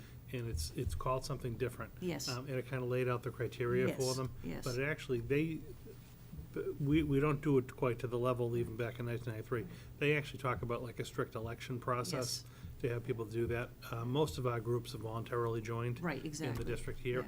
But I'll get the term because I have Thank seen it you, as a 'cause it link was at so one point. frustrating to They try don't call and it find school it. improvement, school site councils at the But time. the reason I mentioned the community member at large is because this is a great opportunity for people who don't necessarily have kids in the school system, who are interested in what's happening in the school, to become involved, maybe in their neighborhood school or whatever, on a very different level. And so I think that that's something that, I hope that Well, to that we that get the point, word out. the last 2 years, this just jumps to mind, when the Byam has come to do their presentation, they actually have a community member, as a gentleman, I cannot think of his I name. thought it was Center first, but you're right, it's It's Byam. Byam. And he comes to every School counselor. meeting. He's great. And Jason usually does a talk about the school, a teacher does a talk, and then he's the community member at large, and he actually talks. I think at one point he had kids who went through the system, but he doesn't have anyone associated with the school anymore. But Right. it's great to have that perspective as Absolutely. well. Yeah, and then somebody out there too in the community that can speak to what's happening in the schools without having, a vested interest of what's going to happen for their own children. Right, exactly. And then how often do these, does the committee meet? I don't know how often they meet. I know they have to meet once, The council. but it's, right? yeah, the council. I Council. know they have to meet once, but I don't know how many times, like if others are meeting more than Yeah. I that can they're find out for required. you, and I can also, Yeah. I'm gonna ask the schools to just, give us a little kind of list of their people. Right. And maybe do like an individual posting on each site just of who their school site council members are, in case someone wants to contact them. Okay. I do think there's a lot of overlap between, which is typical, but, you know, school site council members might also be PTO members and Right. things along those lines. So sometimes I do think the roles get melded a little bit, but we'll work on that as well, getting a listing under each school. We have the school improvement plan of who the council members are, that'd because be someone great. from the community might want to reach out and ask a question. So we'll work on that as well. I mean, there's a couple of other things that you know, keep in mind. The timing of these get a little muddled because they can work in the spring with their school council to start talking about things that they don't need the actual, like, testing data for, right? So when we start looking at the student learning goal, it takes us a while because we're waiting for our state testing to then correlate it with our benchmarks to say, did we meet it, did we not meet it, what's working, what isn't working. So typically, they take a while to get together by October. You have a good, solid idea of what the goal's gonna be. And they also, I know that the administrators will use it as their educator goals, and the educators will use it as their educator goals if everybody's doing the same thing. The other thing is, we don't wait till the end of the school year to be like, hey, status update, did you get to it? Oh, shucks, we didn't, get to this thing, so, oh, well. We have council meetings at all 3 levels, so there's an elementary, a middle, and a high school council, which now just reminded me I have to send out for agenda items as I speak. And they work on, that's kind of the impetus of that work, too, of like what's happening, and then they have to do a status update so that if something isn't working, stop doing it and make the change. So it is a little bit of even though it sits on a website, it is a living document, just like the strategic plan. And each of these levels, who's on that council? So at each of these levels, you'll have all the department coordinators that, service that level. You'll have all the principals, assistant principals, and special education chairs, and at times, like, director of student services might sit, like, if it's something that's really, like, very heavily sped related, they would sit in. Jay loves to come to these things. It's his favorite thing to do. At the high school, we call it the BLT, it's the building leadership team, so it's all the deans. Okay. Right? So it's anybody that's working with the kids. A lot of it, we call it a curriculum council, because that's, what's the work that's being done, what's happening, who's doing it, how is it getting, where's the PD gonna be? So a lot of the agenda items works around, like, teachers and classrooms and coaching and, pedagogy, all that good stuff. The stuff I like, really, to do. I also like that word. Which one? Pedagogy. I like that one. I'll use it often. Anybody else? Yeah, I don't know if this belongs here, so you can tell me to stop in a hurry, but I was at the meeting of the clubs, the activities the other day, and I think a major committee is going to emerge to look at that whole thing, because there are assumptions like some people should pay and some shouldn't, and that whole thing's under attack. When the salary's set and somebody doesn't do anything anymore and somebody else is going there are so many issues. It was just bubbling over, and I think it's going to happen this year. What will come out of it, I don't know, but I don't know whether it should be in the plan or somewhere else, but I think it's going to emerge as a big deal. It's in the contract. What's that? It's in the contract. Well, it is in the contract. I think where this is going to come through is negotiations. Yeah. So in that particular meeting, I believe it was a lot of the staff who actually employed in these different roles. Oh, yeah. So the union will have to get together and actually make a recommendation or a proposal about if they want to revamp anything or if they want to edit anything.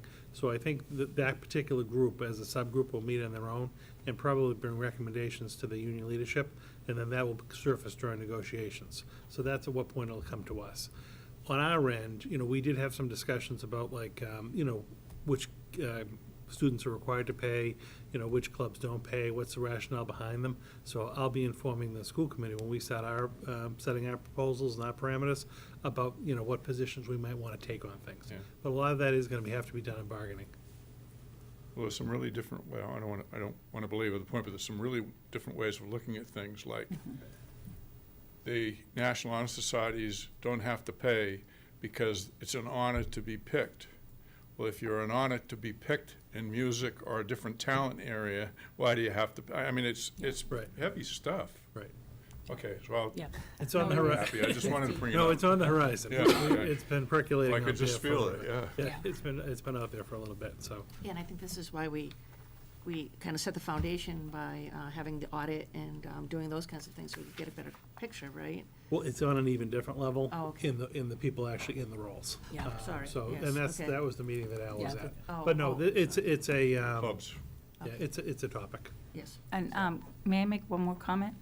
Just about, strategic planning, your school improvement plans, your goals. Really, the biggest purpose is to kind of keep the noise out. Like, if these are the goals, this is what we're working on, right? We can't jump into like, let's do this, and, oh, what about this, what about this? I mean, if it's appropriate or if it's an emergency, obviously you would address it. But at some point, you have to be like, I understand, that's important too. However, this is our goal, and this is what we're working on, because if you look at the two goals, they're pretty big goals, right? That social emotional one, we've been doing this for years, and we are finally getting our legs underneath us. So even when you're out, talking to people, they're like, well, why don't the schools do this? Well, we have a very specific plan, and we won't get anything done if we keep doing this and picking up like 10 more things. And we like to do that. We're educators. We're like, sure, let's help. But at some point, we have to say, is that really our priority? Let's go back to the plan. If it is, change the plan. So that's just my Linda Hirsch soapbox about Here's a good planning. civic lesson with this. Everybody knows that we'd settle that the last thing in the contract. And it's always, we're done now, let's get out of here. And so people going into this bargaining this time have to recognize this is all a big deal, and it can't be handled that way as some of us have in other years. Well, and there's also, you have to remember, money's tied to this. This is how we're budgeting. Oh, Right? absolutely. So if we're going to budget for those consultants to do X, Y, and Z, then I want them to do that, not go off and try and start another project that I may or may not know how to do. Yeah. Yeah, so that's why I'd like to thank you for getting us all together and updating them on the website, because I know it was a little haphazard on the website. Yeah. And another thing, in terms of, and I'm going to get off the website tangent, but it is kind of embedded within like 3 links. This is important. I think people should be It able can to be its access own this. link. It should be, something that when people click on Southborough School, it's right there, and they can just click on it, rather than having to go to quick links and important documents and, Yeah. so just a suggestion. Good. Yeah. All right? Anyway, thank you. All right. Next is your, next item on the agenda, your draft calendar for the next school year, the next academic year.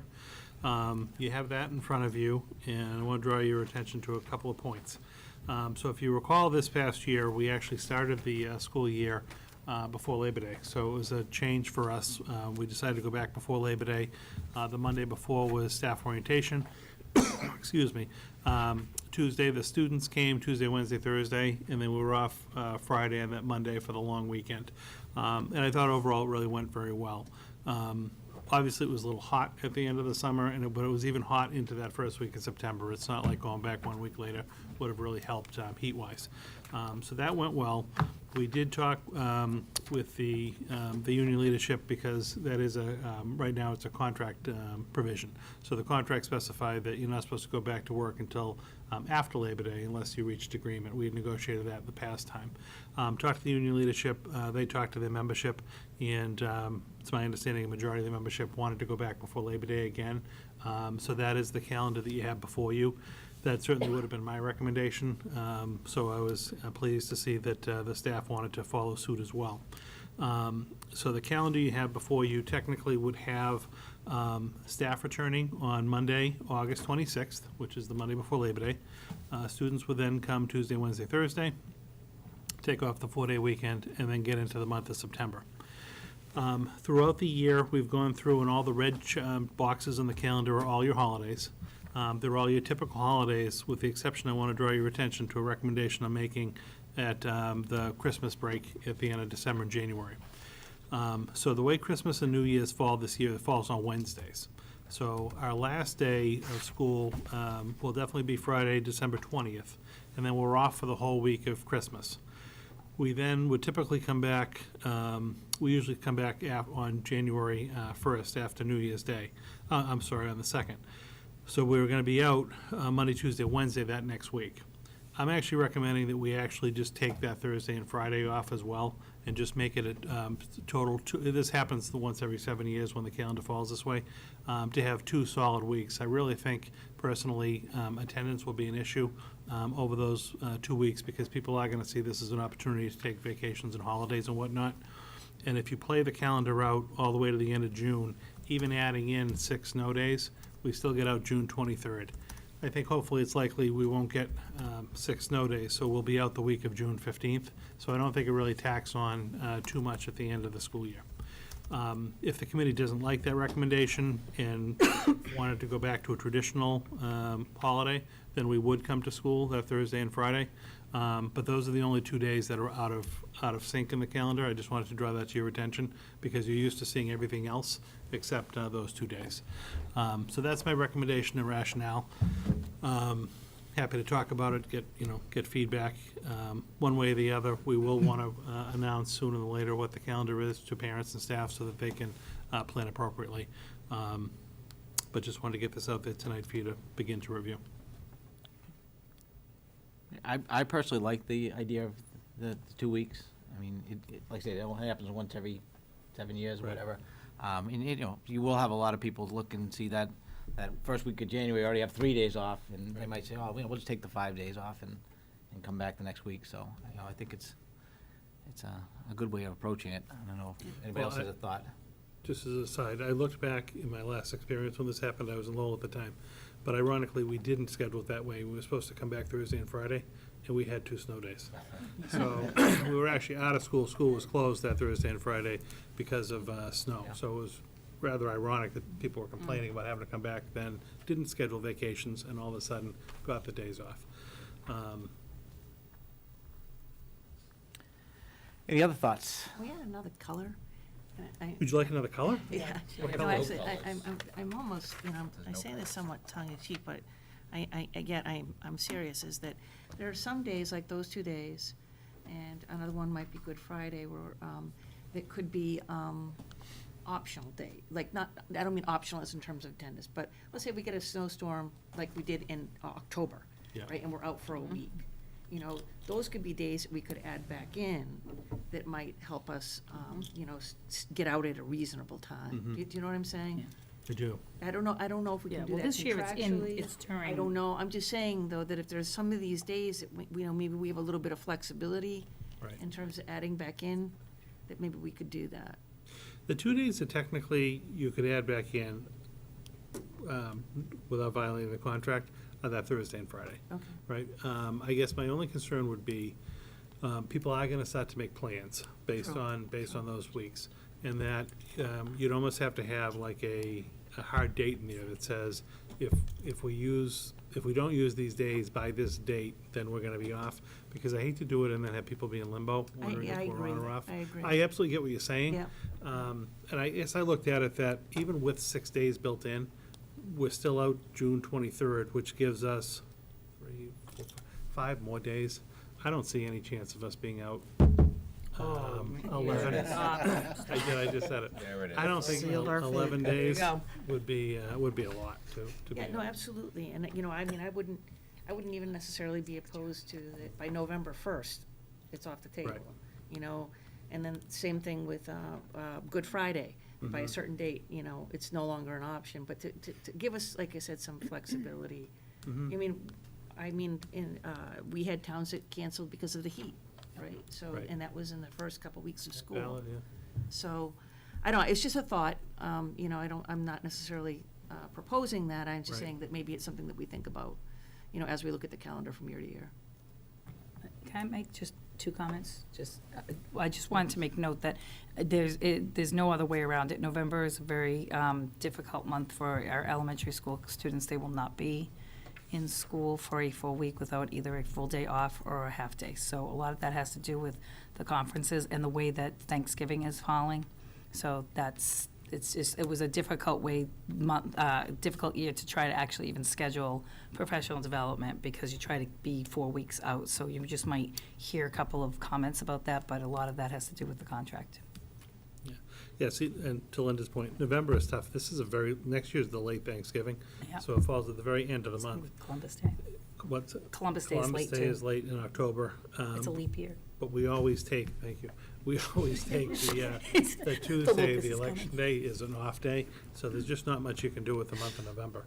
And then Veterans Day, again, just happens to Yeah. fall in the next week too, so November is gonna be a little bit choppy. Donna, can I go back to one thing? What was it, you want another color? She's just joking around because there's a yellow, blue, maroon, I was just saying, and then the white. know, She's like- like, why don't you pick another color and do Oh. something else? It's kind of like I an don't know. acronym. like days that we could use if we had to. Pink or something. Yeah, well, the blue is a half day. It's actually a day. The other thing, and this is just two, and this is something you're not going to solve now, but one of the things is the 180, 900, 990 minute. So it's, Good point, we yeah. meet the we exceed the 900, 990, depending on the level. It's the days. So it's really the days that Right. kind of bind you Have up. there been any inroads in that? I know they were talking after last year's debacle about trying to. No, the commissioner's not actually, doesn't like that. No. I'll leave it at that. Okay. So it's hard. You have to, it's very traditional too, right? So. There hasn't been a lot of movement No. on that statewide, no. Yeah. Okay. Any other thoughts on the calendar? Everybody good with going back before Labor Day and? Yep. Yeah, I think that's worked out well. Any other feedback on the 2 weeks of Christmas? I don't know how people have a feeling on that. That sounds good. Sounds Yeah, I good. think it makes sense. Makes sense. Yep, I think we're good. Do we need to vote on this tonight, or do we have to wait till? It's totally up to you. If you vote on it tonight, then I would obviously send it out to staff and families before the weekend, just so that they can start planning. If you wanted time to think about it, or any follow-up, we could do it at the next meeting. It's totally up to you. I would like to get it out before January, so we should Why don't we just- act before the holidays. Everybody comfortable tonight? Yeah, I'm comfortable tonight. Barbara? Yeah. Okay. Al? I move that we accept the Chelmsford Public School academic calendar for 2019-20 as presented. Second. Any discussions? Yeah, I just wanted to know, what was the response? You said the union polled their members. Was it overwhelming that, I'm just really surprised that they want to start before Labor Day again? Because it was, I mean, you say it's only one more week, but it was a really hot week. I'm really surprised by that result. Yeah, I wasn't part of the polling. I mean, it was just relayed to me that it was a strong majority of the union. Okay. I'll say last year, even when they had surveyed the membership as part of the negotiations, the split on parents was closer. I think it was like a 55-45 off the top of my head type thing. But the staff at the time, it was almost like a 80-20 Okay. type split. This time around, I guess it was good as well. Okay. I think I mean, we're not gonna be able to control the heat. I mean, that is difficult. You But know, it it's almost was, like we have to solve global warming. yeah, even the second, we'll put that on the agenda for the second meeting in December. But even the second week of September, when we came back to school, it was still hot. We got into that third week, and I think it kind of hot in June. normalized. It was hot And in it was June. hot in June, too, yeah. What was the students' perspective of going back early? I honestly liked going back early because I feel like it gave like 2 or 3 days just to get set, and then we had like the longer weekend. I know we were busy. We had GOTV that weekend for So it the was- primary, so it wasn't super relaxing for us. But if I did have the opportunity to not do anything, I would have enjoyed that. You could have knocked on a few more doors. Yeah, I think the only thing was it was weird with swim because the MIA rules are that the coaches can't be on deck or practicing with the teams until a certain amount of days before Labor Day. So when school starts earlier, I think I might be wrong about this. I'm not sure, but I'm pretty sure that the MIA rules talk about Labor Day as the basis of like a week. Like you get 2 weeks out, I think. The coaches. Is it, I don't well, know. because all districts, I'm, again, not an expert on this. I'm not but positive, Because but all districts kind of have different starting Yeah. dates. The MIA has an actual date in Okay. August that you can't have coaches on site. Okay, So then I I- don't think this date particularly pertained to that. It might have been something to bump up Okay, against yeah, it and yeah. being unusual, but they have like a hard start date for all fall sports. Okay. All right, any further discussion? Okay, all in favor of the calendar, say aye. Aye. Any opposed? Any abstentions? 5-0. Okay, thank you. Next item on the agenda this evening is just a proposed budget calendar and timeline for the coming fiscal '20 budget review and deliberations. Following suit pretty much to the schedule last year, which went over very well and I think allowed good time and ample time for public input. Just want to remind the school committee that next Monday evening, we do have a tri-board meeting here in the building. Make that. Okay, I'll let them know. But we do have a tri-board here, which will be, I know Town Manager Cohen and Darlene, the town accountant, and John Souza, the town treasurer, not treasurer, treasurer and finance director. We'll do a recap of how we're doing this year, and then I know Paul's going to do a little projection next year. I'm putting together some information for that as well. What we did last year, we got good feedback on, was our first two meetings in January, or our two meetings in January, we allowed for a special item on the agenda for public comment. So people specifically were encouraged to come up and talk under public comment if they wanted to. So I listed that again. I thought that went over pretty well. As you know, the town manager's budget by charter comes out the last Monday in January. So we'll see what his recommendation for the school budget is at that time. I'll be working closely with him, so nothing will come as a surprise as we put our budget together. But last year, you actually did an overview and presented our budget at the first meeting in February. So that would be February 5th this coming year. So that'd be the recommendation for the fiscal '20 budget.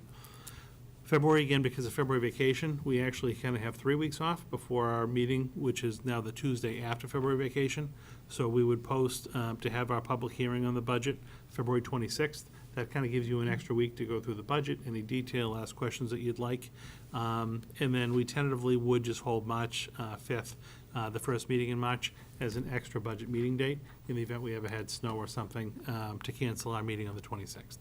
And then at that point in time, if we conclude our budget and make a recommendation to, it'll go to FinCom, and then we'll go to town meeting in April. That'll give us the window between March and April to finalize everything, get it out to town meeting reps, start putting some of the plan in progress as we get ready for our hiring season in the springtime. So, like I said, that calendar worked pretty well. As I updated the dates, we're only off by a couple, sticking to last year's calendar, so that is what I would recommend. Okay, are we good with that? Any thoughts? Great, thank you for putting that together. All right. Next item on the agenda is just an update on contract negotiations and a timeline. So I just wanted to, again, remind you, we actually have 5 either associations or unions that we collectively bargain with in the school district. And I listed each of the 5 unions and then just the current contract period, just so that you can see when current contracts are expiring. So we actually have contracts with 4 out of 5 of our groups expiring June 30th, 2019. All 4 have language within the contracts that's somewhat similar that basically indicate either side can initiate negotiations by notifying the other side after October 1st. In my informal conversations with the different unions, everyone kind of needed the fall to get ready, and we'll officially kind of put each other on notice sometime after Christmas to begin negotiations in January. So I had actually talked to the Chairman King before tonight's meeting and recommended we schedule just a brief executive session either before or after our next school committee meeting. And we can talk a little bit more, just finalize our assignments for our committees, talk a little bit more about what type of information you'd like me to pull together for negotiations. And then right after we come back from the holiday break, I anticipate starting negotiations with each of those 4 groups. The one group that doesn't have the contract ending is the custodians, because we just went through the first cycle with them last time. So theirs technically ends in 2020. So they're the one group that's off cycle. So really just sharing this more for information purposes, but just kind of putting it on your radar that negotiations will be starting after the start of the year. And last for me, we actually just had one field trip request. Excuse me, McCarthy Middle School. This is the 8th grade field trip to Quebec to happen in April. So you have all the documentation for that trip. And I'd recommend the school committee approval. I move that we approve the McCarthy Middle School trip for 8th graders to Quebec City from April 26th to the 28th in 2019. Second. Okay, any discussion or any questions about it? Okay, all in favor? Aye. Aye. Any opposed? Any abstentions? 5-0. Can I go back for one thing? Absolutely. I'm sorry. Just a feeler from you guys. Would you prefer to have executive session before the meeting next, or after? Is there a preference? I prefer before. Sure. Only thing I know we've all, and I was going to mention this in action, I'm sorry. Hannah Barker, an email about perhaps filming, doing a little segment on the school committee, and she was kind of proposing doing it before our next meeting, so I don't know we, That's fine. we can If do you it do after. that, I'll keep it streamlined, Yeah. so we won't be here real long. Okay, all right, That's so fine. we'll do it afterwards if that's okay. Sure. Okay, great. All right, any liaison reports? I have two.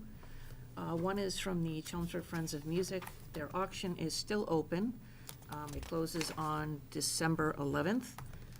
You can find the items at www.biddingowl.com/CFOM, Chelmsford Friends of Music. There's some really nice items there. Several CDs from Mr. Mack and his band, okay, are available. Would make nice stocking stuffers. Mr. Mack is a math teacher, I believe, up at the high school, so I would definitely take a look at the items. And then from CPAC, they are finishing up their survey. They've had really pretty good response to that survey, and we're hoping to get some really nice information out of that. They just passed a new set of bylaws. We had a great presentation from a woman from Lifelinks from the Family Support Services. She was there, and she really had a lot of helpful information, and parents should feel free to reach out to Ally Barnes or any of the executive board members if they would like more information about that. And thank you to Lori McCarron for stepping up and filling in as the interim secretary. Okay, anybody else, liaison?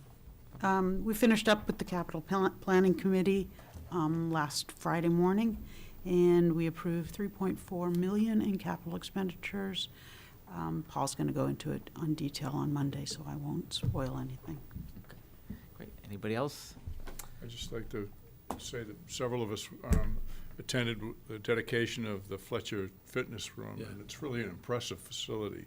Those of us that pay big bucks to go to private clubs, they don't have any better equipment than they have in there, so it was really outstanding.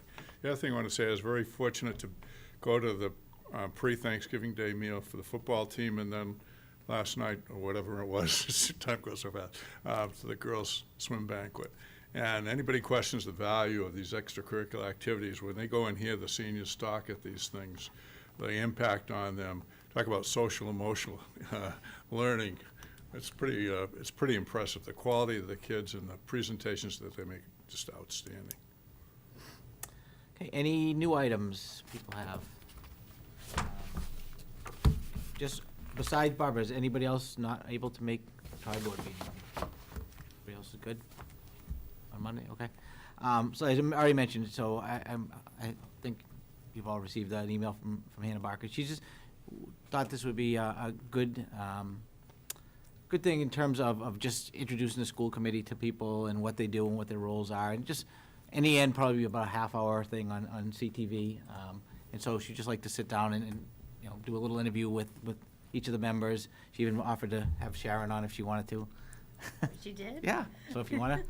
Wow. Yeah, if you want to be on, yeah, absolutely. But, you know, so if, I'll email her back, and then people can let me know what times would be good. I know you work late sometimes, so we'll try to get some time slots for people to come in and do a quick 10-minute interview, and make sure your hair's all nice and combed and everything else. Takes me a long time. Okay. We're now to our open public comment. Anybody in the audience would like to speak? Okay, great. Then we'll entertain a motion to adjourn. I move that we adjourn. Second. All in favor? Aye. All right, 5-0. Thank you very much. Ladies.